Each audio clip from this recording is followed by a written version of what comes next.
नमस्कार बच्चों, आज हम विज्ञान के बारे में जानते हैं। विज्ञान क्या होती?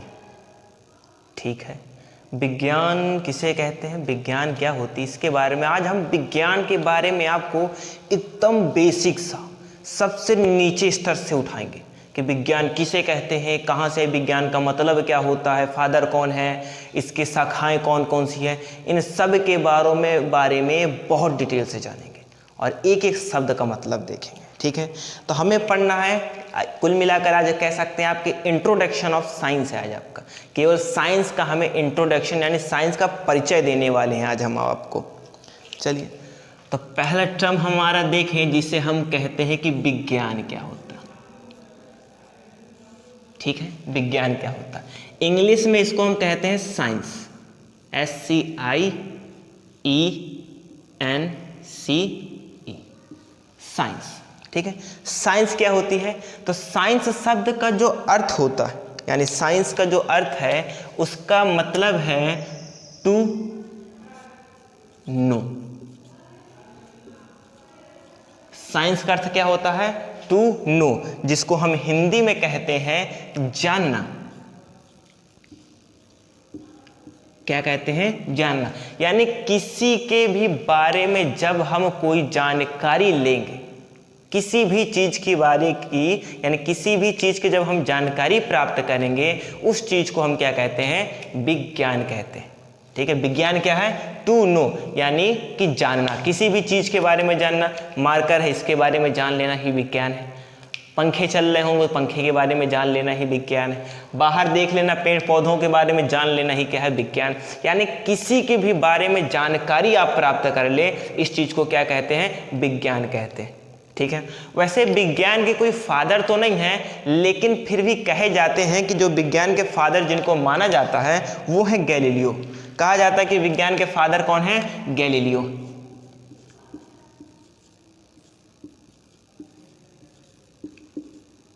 ठीक है, विज्ञान के फादर गैलीलियो को कहा जाता है।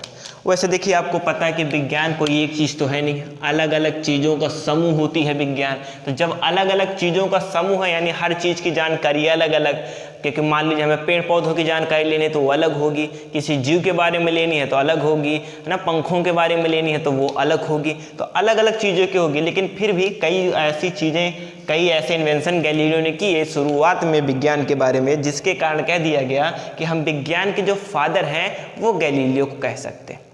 ठीक है, इसके बाद अगर हम देखें तो जो विज्ञान है हमारा, इसको तीन भागों में बांटा गया, इसको तीन भागों में बांटा गया, यानी विज्ञान की तीन शाखाएं बताई गई हैं।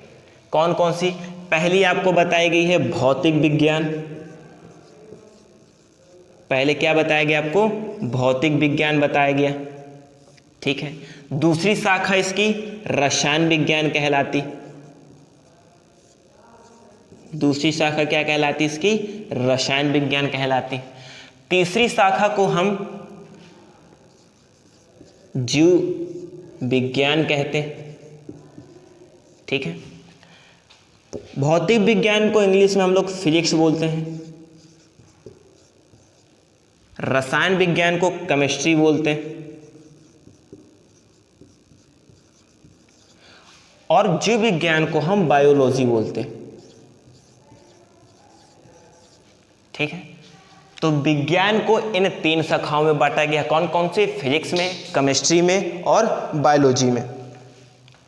चलिए, इसके बाद देखें, अब इनके बारे में जान लें कि इनके जो भाग हैं इन्हें ये क्या होते हैं, यानी भौतिक विज्ञान क्या है, रसायन विज्ञान क्या है और जीव विज्ञान क्या है। तो भौतिक विज्ञान जो है आपका, ये फ्यूजिज वर्ड से मिलकर बना हुआ है। किस शब्द से मिलकर बना है? फ्यूजिज वर्ड से मिलकर बना है, यानी फ्यूजिज शब्द को ही फिजिक्स कहा गया, जिसका फिजिक्स यानी फ्यूजिज वर्ड से लिया गया। तो फ्यूजिज का मतलब होता है नेचर। क्या होता है? नेचर, यानी इसी को जिसे हम हिंदी में कहते हैं प्रकृति। अर्थात विज्ञान की वह शाखा जिसके अंतर्गत, अर्थात विज्ञान की वह शाखा जिसके अंतर्गत हम प्रकृति के बारे में अध्ययन करते हैं उसे हम फिजिक्स कहते हैं। ठीक, चलिए, और जो फिजिक्स है ना, अगर फादर ऑफ फिजिक्स कहें तो इसमें बड़ा मतभेद चल रहा है आज की डेट में।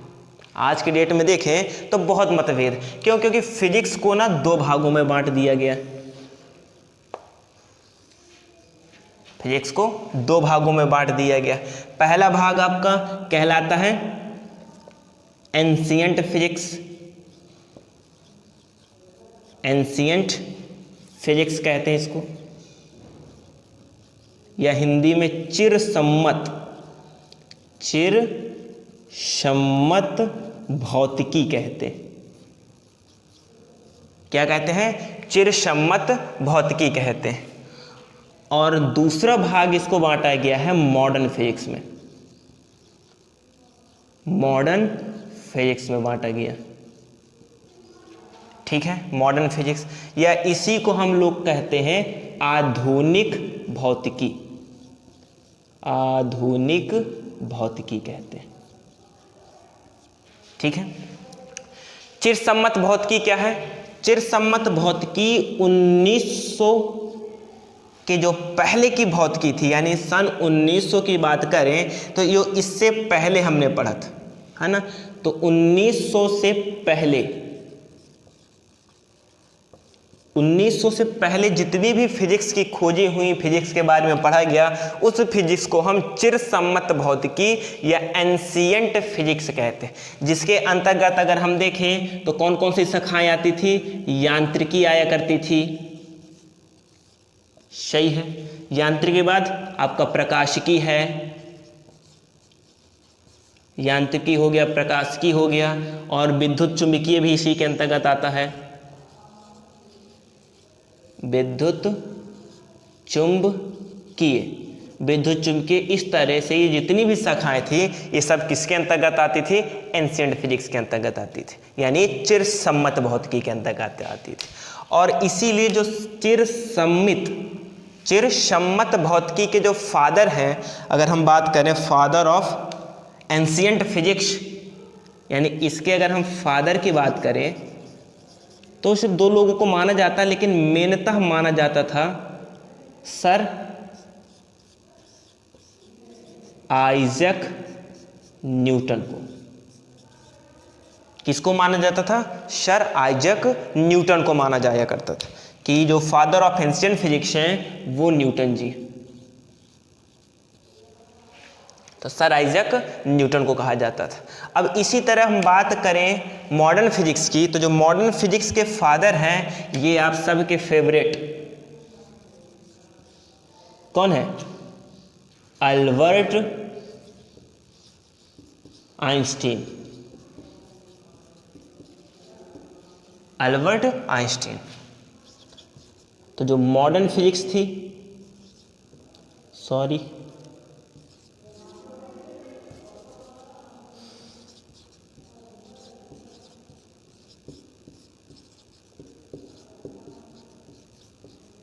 अल्बर्ट आइंस्टीन, तो मॉडर्न फिजिक्स थी। इसमें सबसे ज़्यादा, क्योंकि क्रांति जब आई थी फिजिक्स में वो कब आई है? 1900 के बाद।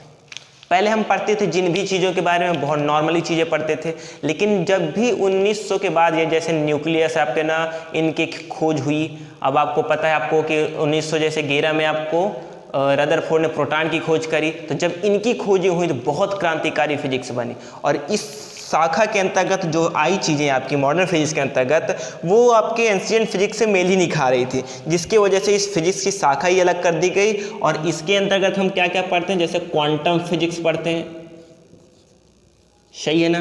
क्वांटम की बात करें, रिलेटिविटी भी हम इसी के अंतर्गत पढ़ते हैं। सापेक्षता जिसे आप कहते हैं, सापेक्षता भौतिकी हम भी इसी के अंतर्गत पढ़ते हैं। और क्वांटम भौतिकी इसके अंतर्गत पढ़ते हैं। इलेक्ट्रोस्टैटिक्स हमने किसके अंतर्गत पढ़ते हैं? इसके अंतर्गत पढ़ते हैं, विद्युतिकी के अंतर्गत। और यहाँ पर आपका क्वांटम फिजिक्स है, सापेक्षता का भौतिकी सिद्धांत है, ये सब चीज़ हम मॉडर्न फिजिक्स के अंतर्गत पढ़ते हैं। तो मॉडर्न फिजिक्स के आपके फादर कौन माने जाते हैं? अल्बर्ट आइंस्टीन माने जाते हैं। और एंशिएंट फिजिक्स के अगर हम फादर की बात करें तो सर आइजैक न्यूटन माने जाते हैं। ठीक है, इतना नोट करिए आप। इसके बाद हम अब केमिस्ट्री के बारे में बताएं।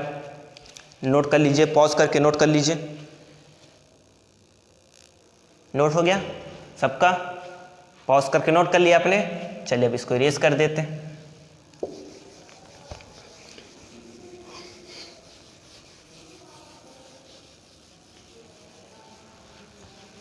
चलिए अब रासायनिक विज्ञान के बारे में पढ़ लेते हैं कि रसायन विज्ञान क्या होती है।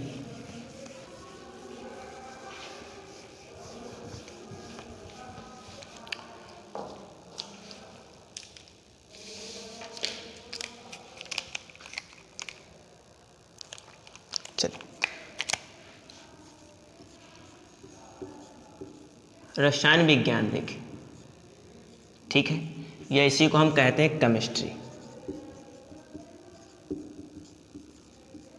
केमिस्ट्री क्या, जो केमिस्ट्री शब्द है ये कीमिया शब्द से लिया गया है। कौन शब्द से लिया गया है? कीमिया शब्द से लिया गया है। या इसी को कई लोग कि HYMIE भी लिख देते हैं ना, अलग अलग मीनिंग बताई जाती है। चीन के लोग इसे केवल किम बस लिखते हैं, तो इन सब चीज़ों से लिया गया। कई जगह इसको चेमी भी लिखा जाता है ना, जिसे हम पता है कि केमी पढ़ते हैं। तो इन सब शब्दों को लेकिन मेन क्या माना जाता है? कीमिया शब्द, कि ये लिया किससे गया है? कीमिया शब्द से, जिसका अर्थ होता है रूपांतरण। क्या होता है? कीमिया शब्द का मतलब होता है रूपांतरण। अलग अलग देशों में अगर देखा जाए तो यूनानी लोगों ने जो इसको कीमिया नाम दिया था, तो इन्होंने बताया था कि इसका मतलब होता है कि दो या दो से अधिक चीज़ों को आपस में मिला देना। जिन भी जगह अगर दो या दो से अधिक चीज़ों को मिला देते हैं फिर जो नया तत्व बनता है वो हम कीमिया कहते हैं। चीन में इसको किम शब्द से देखा जाता है कि जो इसका केमिस्ट्री है तो ये किम से मिलकर बना है, जहाँ अर्थ होता है रूपांतरण। बहुत सारे देश ऐसे हैं जो लगभग सभी यही मानते हैं कि जो केमिस्ट्री है इसका मतलब क्या होता है? रूपांतरण। यानी एक या दो या एक से अधिक चीज़ों को जब हम आपस में मिला देते हैं तो जो नई चीज़ बनने लगती हैं, यानी एक चीज़ का फॉर्म बदल दे दूसरे रूप में, यही क्या कहलाता है? केमिस्ट्री कहलाता है। यानी विज्ञान की वह शाखा जिसमें हम एक या एक से अधिक चीज़ों को आपस में उनका क्या कर दें? रूपांतरण कर दें, यानी उनके रूप को बदल दें। या जब भी किसी शाखा के अंदर हम प्रकृति में पाई जाने वाली चीज़ें जो हैं उनमें उनके रूपांतरण का अध्ययन करते हैं तो वो क्या होती है? हमारी केमिस्ट्री होती है। तो केमिस्ट्री के अगर हम फादर की बात करें तो इसके फादर हैं वो माने जाते हैं एंटोनियो लेवाइजर, है ना, एंटोनियो लेवाइजर, या फिर कह दे लेवोसिए भी कह देते हैं बहुत से लोग, इनको लेवोसिए भी कहा जा सकता है, इनको कहा जाता है। तो एंटोनियो लेवाइजर। चलिए अगर हम देखें जो कीमिया व केमिस्ट्री है इसको मुख्यतः 3 भागों में बांटा गया। इसको हम मुख्यतः 3 भागों में बांटते हैं। पहली चीज, पहला पढ़ते हैं हम फिजिकल केमिस्ट्री, फिजिकल केमिस्ट्री। दूसरा भाग जो इसका है वो है ऑर्गेनिक केमिस्ट्री, ऑर्गेनिक केमिस्ट्री। और तीसरा आपका भाग है इनऑर्गेनिक केमिस्ट्री, तीसरा आपका इनऑर्गेनिक केमिस्ट्री।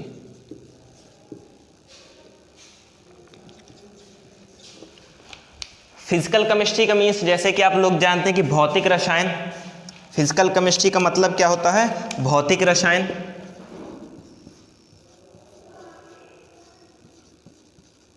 भौतिक रसायन होता है। ऑर्गेनिक केमिस्ट्री का मतलब होता है कार्बनिक रसायन।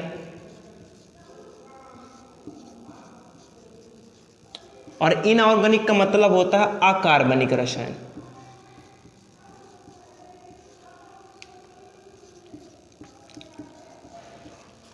ठीक है।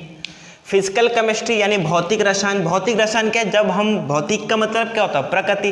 प्रकृति में पाई जाने वाली चीज़ें, यानी जब हम फिजिक्स और केमिस्ट्री में जो परिवर्तन होते हैं मिलकर, उसके अंतर्गत जो चीज़ें आती हैं उसको हम कह देते हैं भौतिक रसायन। और जब हम कार्बन परमाणु से, यानी जो कार्बन पदार्थ से बनी चीज़ें होती हैं उनमें जो भी उनका रूपांतरण करते हैं उसको हम कार्बनिक रसायन कह देते हैं। और जिनमें कार्बन ना हो उन पदार्थों को हम अकार्बनिक पदार्थ कहते हैं। यानी कार्बन के बारे में जब अच्छे से पढ़ेंगे वो कार्बनिक रसायन होगा, कार्बनिक रसायनों को छोड़कर जिनके बारे में पढ़ेंगे वो क्या होंगे, हमारे अकार्बनिक रसायन होंगे। ठीक है। अगर हम फिजिकल केमिस्ट्री की बात करें तो फिजिकल केमिस्ट्री के जो आपके फादर हैं वो कौन है, विलियम ओस्टवाल्ड हैं। यानी फादर ऑफ फिजिकल केमिस्ट्री की बात करें हम तो इसके फादर कौन है, इनके भी फादर अभी लिख लेते हैं, साथ साथ इनके भी फादर देख लेते हैं। तो जो फादर ऑफ फिजिकल केमिस्ट्री है ये है विलियम ओस्टवाल्ड। ठीक है, वैसे ऐसे लिख देते हैं WALHIUM, विलियम ओस्टवाल्ड। ठीक है, क्या लिख देते हैं, विलियम ओस्टवाल्ड लिख देते हैं। इनके फादर क्या है आपके, अगर इनके फादर की बात हम करें तो वोलर माने जाते हैं, WOHLER, एपिस्ट्रॉफी वाला ही ऐसा लगा लीजिए आप। अरे ये अच्छा नहीं बन गया, वोलर्स। ठीक है। और अगर हम थर्ड यानी अपने अकार्बनिक रसायन के फादर की बात करें तो अकार्बनिक रसायन के जो फादर हैं वो है वर्नर। क्या है, कौन है, वर्नर। ठीक है। तो ये आपके रहे father of physical chemistry, father of organic chemistry और फादर ऑफ इनऑर्गेनिक केमिस्ट्री। ठीक है। अब चलते हैं इसके तीसरे पार्ट की तरफ। तीसरा पार्ट हमारा क्या है, विज्ञान का तीसरा पार्ट बायोलॉजी।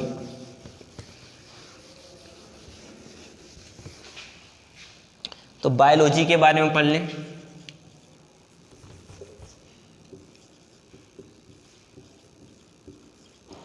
बायोलॉजी जिसे हम कहते हैं जीव विज्ञान।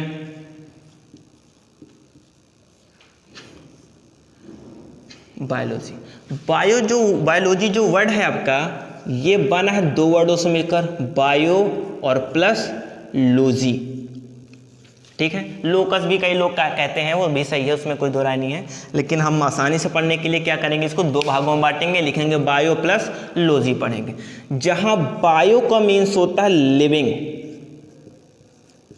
बायो का मीन्स क्या होता है, लिविंग, और लॉजी का मीन्स होता है टू स्टडी, है ना। लिविंग का मतलब आप लोग जानते हैं क्या होता है, सजीव, और टू स्टडी का मतलब होता है का अध्ययन।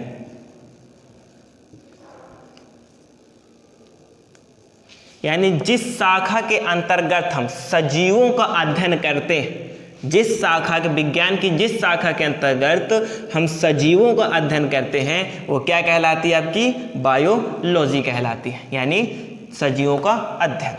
ठीक है। इसको अगर देखे जाए तो बायोलॉजी की बहुत सारी शाखाएं, लेकिन मेनली जो हम पढ़ते हैं वो दो पढ़ते हैं। एक पढ़ते हैं हम जूलॉजी और दूसरा पढ़ते हैं हम बॉटनी।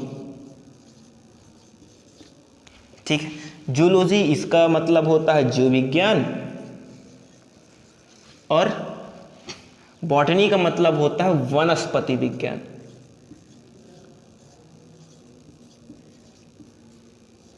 वनस्पति विज्ञान। ठीक है।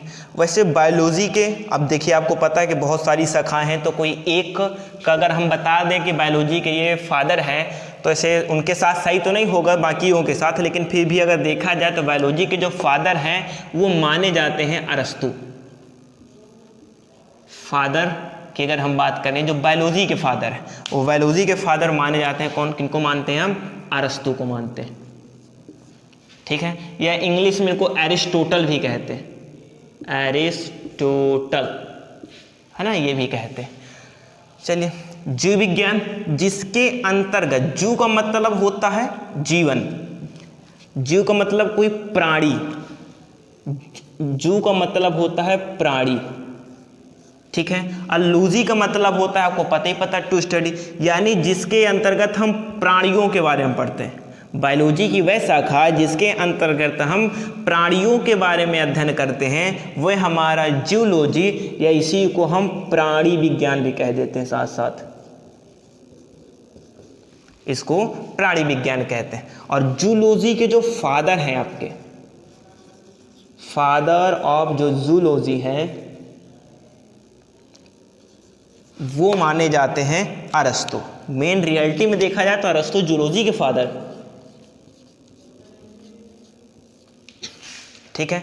और बॉटनी का देखा जाए तो बॉटनी का मतलब होता है वनस्पति विज्ञान, यानी जिसके अंतर्गत हम वनस्पतियों जैसे पेड़ पौधे हो गए आपके, और छोटे छोटे पौधे हो गए, बड़े बड़े पेड़ हो गए, यानी किसी भी प्रकार के जब हम वनस्पति के बारे में जिस शाखा में अध्ययन करते हैं वो आपका क्या कहलाती है, बॉटनी कहलाती, ठीक है। इसके जो फादर होते हैं, बॉटनी के फादर की अगर हम बात करें, ये बॉटनी के फादर कौन होते हैं, थियोफ्रैक्टस। कौन होते हैं, थियोफ्रैक्टस, ठीक है। तो फादर ऑफ बॉटनी कौन कहे जाते हैं, थियोफ्रैक्टस कहे जाते हैं, ठीक है। चलिए, आपने आज विज्ञान के बारे में जाना कि विज्ञान का मतलब क्या होता है, तो विज्ञान का मतलब होता है टू नो। उसके पार्ट जाने कि विज्ञान को कितने भागों में बांटा गया, तो आपको पता 3 भागों में, फिजिक्स, केमिस्ट्री और बायोलॉजी। फिर फिजिक्स के बारे में पढ़ा आपने कि फिजिक्स क्या होती है, फिजिक्स का मतलब क्या होता है, इसको कितने भागों में बांटा गया है, तो आपने जान लिया कि 2 भागों में बांटा गया है, एंशिएंट फिजिक्स और मॉडर्न फिजिक्स। इसके बाद हमने देखा केमिस्ट्री, तो केमिस्ट्री को भी 3 भागों में बांटा गया है, फिजिकल केमिस्ट्री, ऑर्गेनिक केमिस्ट्री और इनऑर्गेनिक केमिस्ट्री। इसके बाद देखा हमने बायोलॉजी, तो बायोलॉजी की तो बहुत सारी शाखाएं, लेकिन मेनली जो अभी हम पढ़ेंगे कक्षा 12 तक, तो वो हमें जूलॉजी और बॉटनी पढ़ते हैं। तो हमने उन 2 के बारे में बताया, सभी के फादर बताए। चलिए, अगली कक्षा में सीधा हम आपको चालू करेंगे अगला टॉपिक, जो कि बहुत बेसिक से स्टार्ट करेंगे। नमस्कार।